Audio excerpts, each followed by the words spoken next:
As we get closer to the year anniversary of Project Caesar/EU5 being discussed at the Tinto Talks, I want to make a video going over what I think will be the 5 best changes in EU5 based on what we know so far. Before I get too in depth with my top 5 choices, I want to go over some honorable mentions. These honorable mentions include changes to how countries will work with various different country types, new ruler mechanics with dynasty trees for your families, updates to how the Army and Navy system will work, amongst many other new and upcoming changes. Fifth on my list for important changes would be the situation system. Situations in EU5 help add character and flavor to the game by simulating historical events involving multiple different countries. Example of these that we were given in the dev diaries include the Black Death, the Italian Wars, and the Red Turban Rebellions. The situation system reminds me how in EU4 the HRE Religious League War would start. However, these situations will cover various more events over a longer time period. Fourth on my list, and something that I think that goes hand in hand with situations, is organizations. Organizations in EU5 expand on a lot of features coming from EU4. They operate by having different countries interact in a unique system related to only those in the organization.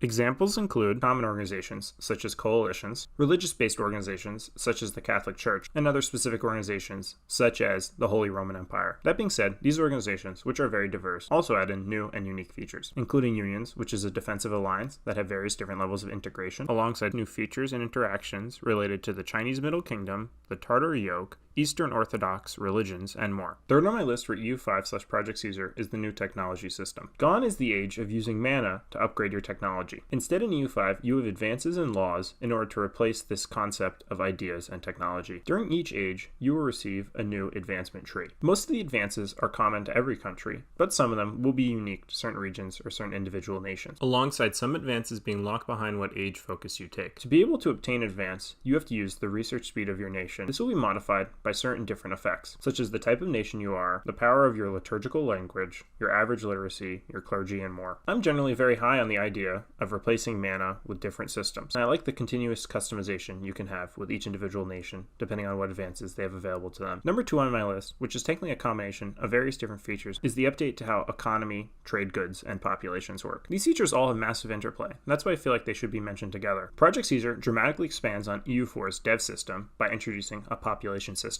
This is similar to something that's in Vic 3 or in Imperator Rome. Each province will have an individual breakup, including many different cultures, many different religions, many different population types, and more. Each of these population types will then impact how much your economy produces. While the interaction between these features isn't the only thing that impacts the population system, the trade system, and the economy system, it will certainly be fun to work through having your pops produce more trade goods, which you then trade, which then increase your income. Then that income is invested back into your pops through buildings, which increase the amount of trade goods they produce, which is then traded for more money, so on and so forth. Number 1 on my list, and a massive change to EU5, will be the map and its underlying engine. The map obviously includes a lot of major updates to Project Caesar, whether that be the new start date being reflected on at 1337, being able to see how populations work in different map modes, or generally, the thousands of new locations and provinces. In terms of scale, EU5's map is expanding massively. EU4 had a few thousand interactable provinces, while EU5 will have 30,000 interactable locations. The map also helps us reflect a lot of new underlying changes, such as updates to climate, topography, and vegetation interactions, and it just generally helps us better understand the code that's underlying the game. And with updates to the game's engine, the map will be significantly more fluid and easy to interact with. I can't wait to be able to study all the new and different locations, the new map modes, the new nations, and more. And I think generally the map, which is where we spend most of our time playing EU4, conquering,